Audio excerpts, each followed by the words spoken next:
Welcome to Moms Don't Have Time to Read Books, hosted by me, Zibby Owens. It's an award-winning podcast with over 1,900 episodes, all featuring authors of books you love and those you have yet to discover.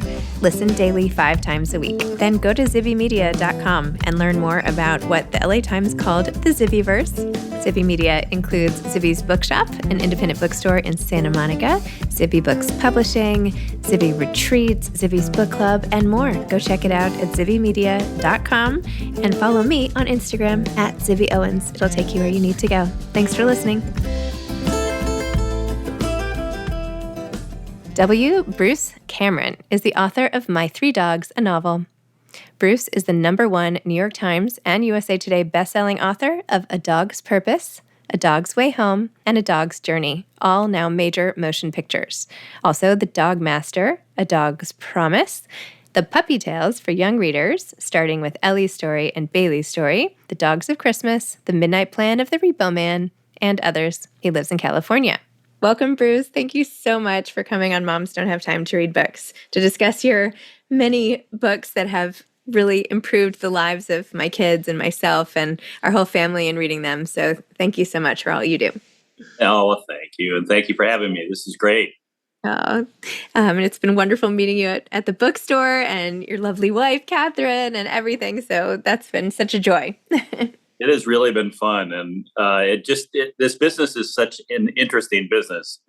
And it keeps just getting more. I meet more people every day. I mean, authors, bookstore, booksellers. It's just wonderful. So maybe, I know you have so many, but 2 new books coming out this fall. I mean, you're so prolific. It's amazing. And you have such a huge body of work already with all of your series. And basically, how did you turn your love of dogs into stories that literally everyone can relate to, a movie that people cry and love, and my dog is shaking in the background as I asked that question. Yeah, exactly. Like, how did you tap into that, and when and why, and just what's the backstory? Yeah, I didn't set out to be the dog book guy. I was the humor book guy. I wrote a book called 8 Simple Rules for Dating My Teenage Daughter. And it became a TV show on ABC, and that's why I moved out to Hollywood. Before that, I was just a humor writer for the Rocky Mountain News and then the Denver Post, and then I was syndicated. So I was just writing jokes. And then I got into this dog book business because Cathryn Michon, my now wife, was this woman I had met out in Hollywood, and we were dating. It's almost embarrassing to say because I'm so old. Why am I dating? And then she wanted me to meet her parents.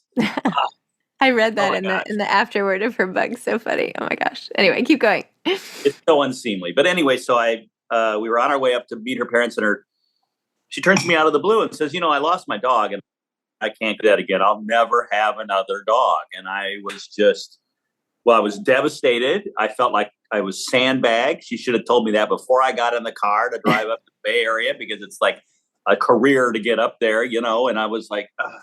So I was trapped in the car with her. I decided to try to talk her into the idea that the same love she had from her original dog would be available to her in another dog, and that dog might even be her original dog come back to her. And so I made up a story about a reincarnating dog, and I told her this story, and she loved it. And she said, you have to write that as a book.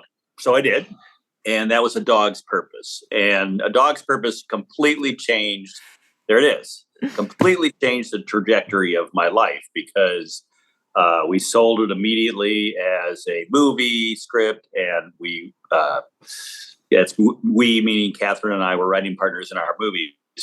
And then this is my 36th published book here. About 28 of them are dog books, meaning books featuring dogs, books from a dog point of view. That's kind of my specialty. And just on the topic, this is book number 37, which will be out in October. So Bruce is, for those who can't see, Bruce is holding up My Three Dogs, and hold up the other one about the firehouse, which I started reading also. Ripley, Fire Station 5. Yes. Tell me about those 2 books. I would love to. So I started a new series called Dogs with a Purpose. And I have had amazing success with a whole line of books called The Puppy Tales. And these are books like Bailey's story, Molly's story, Ellie's story. And the children just love them. They skew There you go. Look I at have those. them all here. Yeah. This is actually embarrassing at this point, but anyway, okay. There you go. The three that I named. So yeah, children love those books. I didn't set out to be a children's book author. That was entirely by accident. And I'm not to this day a children's book writer. I author children's books. And what happens is I write a book for an adult and then they tinker with it at the publisher to make it the vocabulary less sophisticated. The rule is if they don't know what the word means, the kids are not going to know what the word means. I'm okay with that rule. And so I've written 10 of those puppy tales. I've got an 11th coming out next year. But I wanted to write a more focused on dogs that have jobs. And I called them Dogs with a Purpose. And the first one was Zeus, Water Rescue, about a water rescue chocolate Labrador living in Hawaii and learning to save drowning people. Ripley, Fire Station 5, is the story of a dog that flunks out of blind dog training, guide dogs for the blind, but is still highly intelligent. A blue merle border collie, beautiful dog, adopted by a firefighter who has a theory. And the theory is that in a fire, when you're looking for people who are trapped by the fire, there's no better way to do that than to employ a dog with that magnificent nose, even with a mask on. One of my first jobs was working for the fire department in a suburban area outside of Kansas City. And I was on the rescue squad. So it was part of my job to go into a burning building and search for people. Well, I couldn't see anything. I was wearing all this equipment. I think they thought it was funny to give me the oldest, heaviest equipment that they had. So at that time, when I stepped out of the shower, I weighed 135 pounds and the equipment weighed 135 pounds. So basically I could stand up or lie down. I had no other positions. And so anyway, I thought, this is crazy. I'm in this house. I can't see anything but smoke. It's like someone has taken masking tape and put it on my mask. I thought, why do we have dogs? I thought a dog could cut through the clutter. You can train a dog to ignore everything else and just focus on finding the person. And that was the genesis of the idea for Ripley. And it's a very similar experience to mine. Ripley is brought to a suburban fire department outside of Minneapolis, and Ripley is taught how to search for people in the fire. And along the way becomes friends with his dog trainer, a girl named Samantha who has anxiety disorder and is afraid. She's agoraphobic. And so Ripley sort of becomes a service dog for her and then also works at the fire department. And then there's a lot of conflict there. Which is he going to be? Can he be both? And then there's a person in the fire department, a lieutenant, who says no dogs should be allowed in the fire department. So it's there's a lot going on that's not just adventure, but then there's just like as was true with Zeus, another Dogs with a Perfect novel. Ripley is a story that has a lot of adventure, a lot of action, if you will. Interesting. So what happened in your firehouse? Did you get the dog to help out? I was like the most junior person in the fire department. None of my ideas were considered to be of any value whatsoever. They saw me basically as there to wash the dishes, and that was my most valuable function as far as they were concerned. But that is a good idea. Maybe your book will change the way they do everything. Maybe it will. Wouldn't that be great? I mean, we use dogs in search and rescue all the time, but the idea of in a burning building, I've never seen that. Well, then you put the dog at risk too. I don't know. I see the pros and cons, but absolutely. Oh my gosh, amazing. And then the next one, the 3 dogs. Oh, let's talk about my 3 dogs let's go all the way back to the origins, which was A Dog's Purpose. And that trilogy, A Dog's Purpose, A Dog's Journey, A Dog's Promise. Those dogs introduced people to the idea that we could have a first-person, wonderful. Sorry, I keep holding up my books. We could have a story told from the point of view of the dog. And that furthermore, we would reflect on how dogs feel about things, how they experience the world. A lot of people found it to be a unique experience to read A Dog's Purpose. And I always wanted to write about multiple dogs because dog packs are such an interesting dynamic. And and dynamic is a perfect word because they change all the time. And we tend to think of a pack as being like a corporation. It's very static. There's a dog in charge, and then there's the vice dog, and then there's the secretary dog, and then the treasurer dog. That's how we would organize a dog pack. Dog packs are completely different. In this particular novel, My Three Dogs, the alpha dog is the Australian Shepherd in the front, and Luna is sort of his best friend. She's a Jack Russell Terrier, wicked smart. Jack Russells are known to be just cunning and keen and really smart. And then they wind up adopting this very goofy Labradoodle. This is a story of these three dogs in a pack that gets separated by humans because their owner is in an accident. And they don't know. They don't know what's going on. All they know is one day he doesn't come home and he's in a coma. And so people trying to think of the best thing to do, they separate the dogs and adopt them out to different families. And the Australian Shepherd wants to herd the pack back together. That's what an Australian Shepherd would want to do. So from their point of view, this is a story about three dogs separated and who want to get back together. And then they want to go find their person because they know something is not right. It's very close to the original voice of A Dog's Purpose. Mm-hmm. It's for those fans. It's for somebody who longs for just a dog experience. And plot spoiler, the dog doesn't die in the end. Good to know. Oh my gosh, I can't wait to read that. That sounds amazing. Is that already going to be a movie? What is up with all the book to film extensions of all the brands and everything? What's up with that? COVID put the brakes on everything. And then we had a couple of industry strikes, and then we had industry contraction. During all of this, we've had several books in play. We've got one where we can't tell you, but we've got a deal to make the movie, and I think we'll start shooting in February. A lot of things would have to go wrong for that not to happen, but it's not announced yet, so I have to keep it a secret. Okay, I won't say anything. But yeah, all of my books that are dog themed, it's really hard to name a dog movie that has failed. They're usually money makers because people like the idea of having a main character that's lovable, optimistic, happy, and loyal, and offers unconditional love. I mean, people movies can't do that, but dog movies can. Interesting. It's funny. A couple of years ago, I met Garth Stein at a lunch someone else was having, and he was talking about how when he tried to sell The Art of Racing in the Rain from a dog's perspective, his agent thought he was crazy, and then nobody would represent him, and he was laughed out of the room everywhere. And he was people just thought he had lost his mind, and he was like, "No, there's something here. I really like it." And so he didn't give up, and of course, it became a huge hit as well. Tell me about that, and is there any pushback now on different points of view? I mean, I know there's so many books now from so many. It seems obvious in retrospect, of course this would work, but doing it doesn't feel obvious necessarily.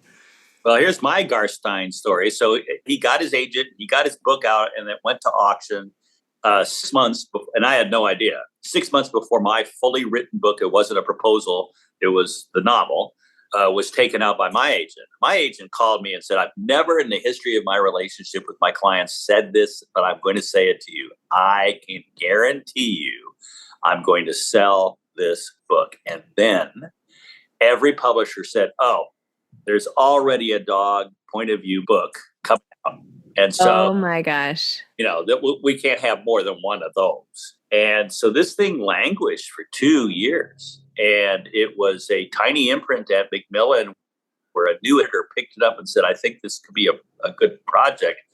That finally broke the ice. So, and I don't understand why I don't see more dogs in movies and read more dogs in books. I mean, dogs are, some 77% of Americans either have a dog or have had a dog. That makes dogs a pretty ubiquitous presence in the lives of all of us.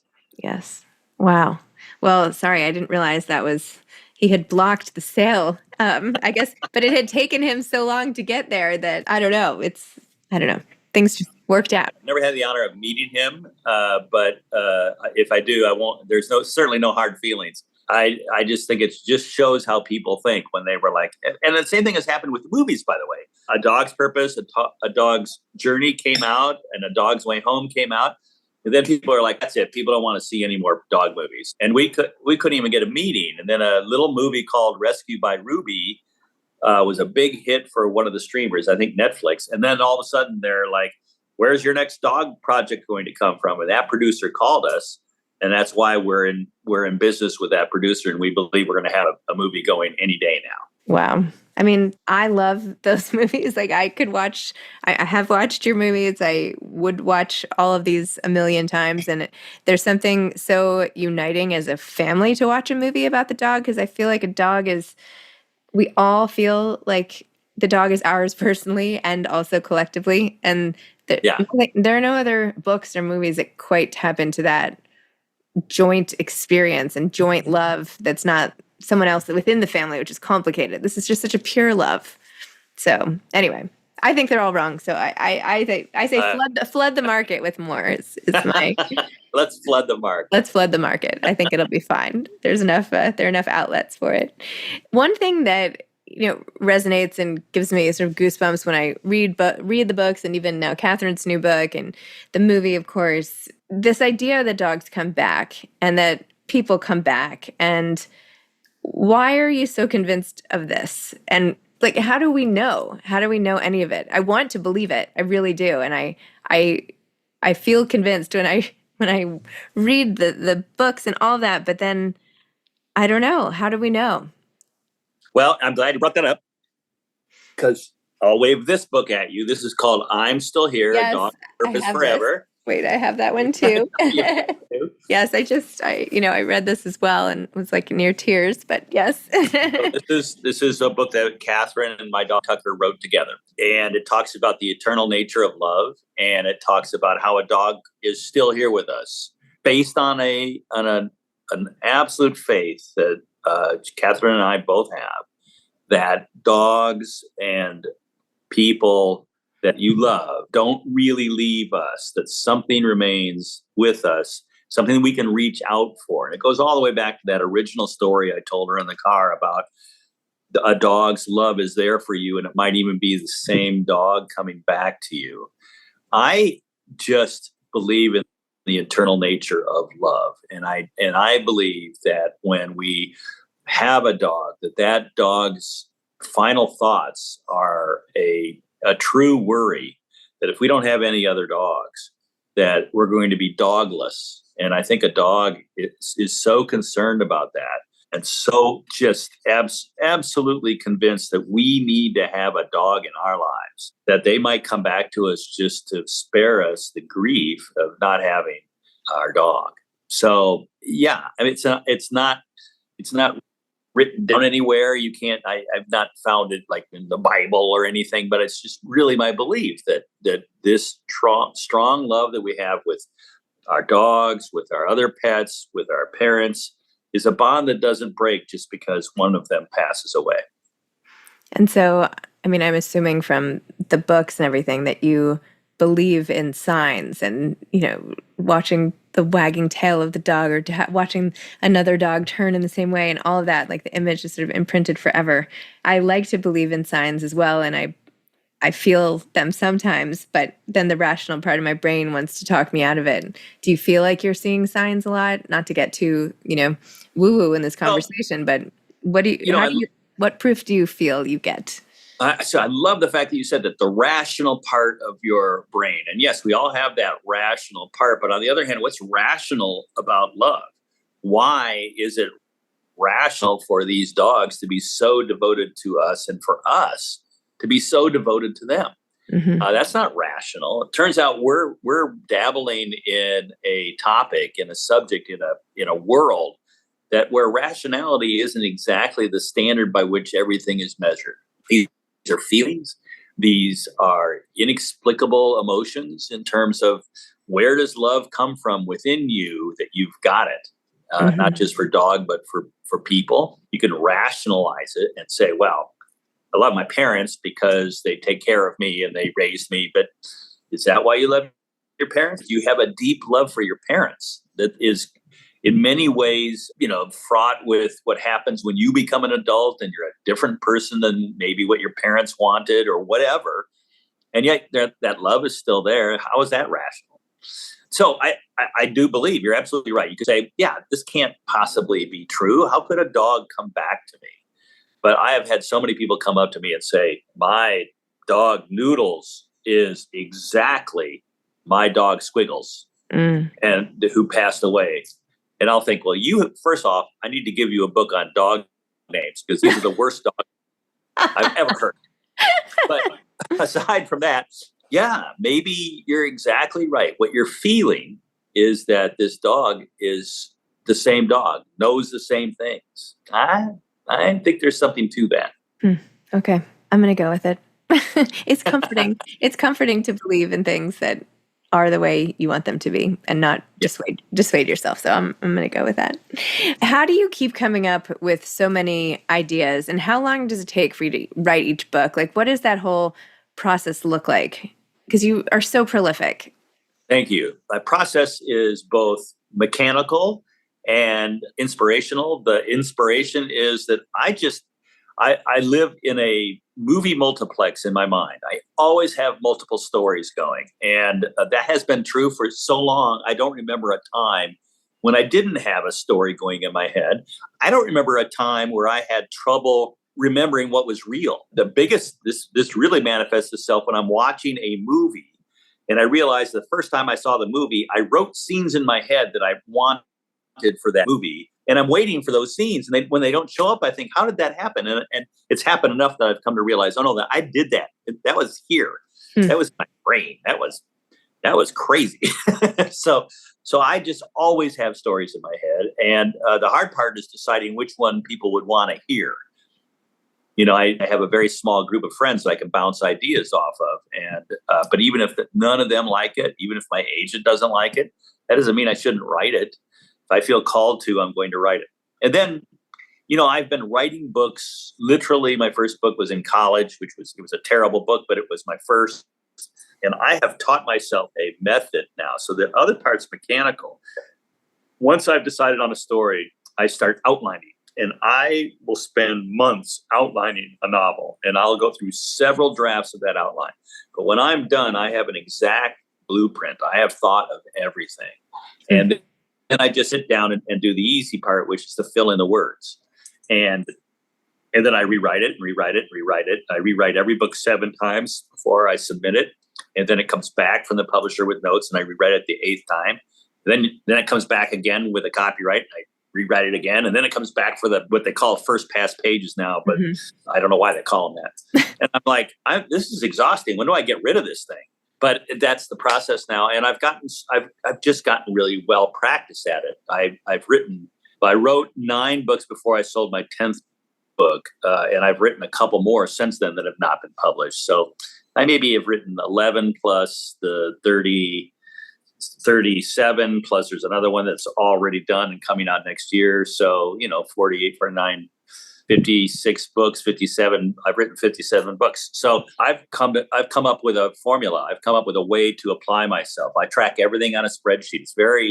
It's not very romantic, but it's just because I've got a schedule, I've got a deadline. And if I want to keep writing these other projects that nobody bought, I have to have time to do that as well. So I just stick to my routine. Wow. And when do you get the humor out? With dogs, it's so easy to pull humor in. In my 3 dogs, the humor, I think, comes from this Labradoodle showing up and just disrupting the life of this Aussie who just wants everything to be under control and gets really irritated when it's not. And I think that's pretty funny. And in Ripley, Fire Station 5, I just always thought that the way that firefighters talk to each other in the station was hilarious. They just say a lot of really funny stuff. And so there's a lot of humor there because I just sort of channeled what it was like to listen to these guys talk to each other, always very derisive, always very sarcastic, but there for each other. If there was a fire, they were there to save each other. So do you feel like after all these books, you still have to be involved in the marketing of all the books? Like, does it ever end? No, it doesn't ever end. It is absolutely, and it's a real time drain. I would much rather just crank out books and let other people handle the marketing. No, but every single day I have to do something associated with marketing. Today, I went to the post office and spent an hour there with boxes of book plates that are going out to various bookstores. That's just what I do. And it's okay there's a lot of marketing stuff that I really like. I like doing this with you. Thank you. Especially when it's professional and warm and fun and friendly. But I will say after a while, I'm like, when do I get to write? I really want to just sit down and write. Interesting. And have you noticed, not to get too in the weeds of publishing, but as your career has evolved, is there anything that has changed so much that you're really happy about, or things that have gone a direction you're not so happy about? Well, the explosion of self-publishing means that authors very often get drowned out by all the similar books. Here's an example. I was going to write a book about a dog, a war dog. I wanted to write a book, write the story of a dog who goes overseas on a military mission and what happens. And I had a good idea for a story. I knew I was going to have to do a lot of research because, unlike my son, I've never been in the military. But there's lots of stories out there. I thought I could figure this out. And then I went to a book festival in Savannah, Georgia, and this one was open to self-published people. And I started walking. They closed off city streets, and I started walking down the city street. And one display after another was for that exact book, a war dog. And maybe they're all wonderful books. I didn't have time to really read any of them. There's just no way I could separate myself from the pack. And furthermore, it's for me to write about a war when I've never been in one, then that seemed wrong. So the rise of self-publishing has meant I have to be much more competitive. I have to figure out ways to brand and stand out, and that's a little exhausting. I have an advantage because I've got a couple movies under my belt and a recognizable brand, and I speak to about 50 schools a year, elementary schools, so the kids know who I am, and that's a constantly refreshing audience, and that helps a lot too. Interesting. Well, do you have any advice for aspiring authors? Well, wow. Yeah, I always say, don't do it. But, I actually think my advice would be this: don't do what I did, which was to say, I'm going to be an author, but I'm also going to have a day job where I can have a career and a car and marriage and children and houses and vacations. If I had to do it all over again, I'd sit down with, fresh out of college Bruce, and I'd say, if you're really serious about this, what you need to do is get a job as a barista or something that's not a career, that has a definite start time and an end time, where you're not marching up a corporate ladder. You're just paying the bills, and you're not living large, and you're certainly not going to have a girlfriend, but that doesn't matter because you're writing, and that's how you're going to get what you really want out of life. And I did that. I had the career. I worked for General Motors. I was an executive. I had children, I had a house, I had all of that. And it just meant that I was distracted from writing. You can't have a 60 to 80 hour a week job and be a novelist with any kind of output. Wow. We actually, because I'm a publisher now too, we acquired a book recently by a former Starbucks barista who's now a teacher. So there you go. Yeah, there you go. She did it. She did it. Bruce, thank you so much. I hope you're going to do an event at our store when your books come out. I hope that's in the works. If not, I have to get that going. I would love it. No, it's on the schedule. I just saw it. Great. Okay, good. It's for My Three Dogs. Okay, perfect. Yay, My Three Dogs. Oh my gosh, so excited to read it. I've read so much of your work. I'm such a fan, as you know. I'm almost embarrassed by my sort of adulation here. But anyway, thank you so much. And thank you for sharing your journey. I found that so interesting. So thanks. Thank you. And I hope you're looking at your dog, because the commentary that we're seeing from the dog is, when is this conversation going to end? Yeah, she's not into it. Right. This guy doesn't know anything about dogs. No. All right. Well, thank you so much, and look forward to seeing you soon. Okay. Bye. Bye-bye. Thanks for listening to Moms Don't Have Time to Read Books. If you love it, please leave a review and follow us on social at Zibby Owens and at Zibby Readers.